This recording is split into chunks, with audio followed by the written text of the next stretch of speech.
জম্বুর বেসুরো ঢাকের সঙ্গে কি কমর নাচাছিস? আমি বাজাবো, তুই নাচ।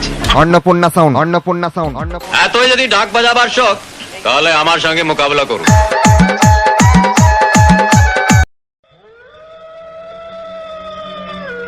কম্পিটিশন জগতের নাম্বার 1 মা অন্নপূর্ণা সাউন্ড। এই মা অন্নপূর্ণা সাউন্ড যখন কম্পিটিশন করে, তখন বিপক্ষ মাইকম্যানরা হিসু করার নাম করে সালা সরে পড়ে। সামনে আয়, তোল পার করে দেব। Annapurna sound, Annapurna sound, Annapurna sound, Annapurna sound.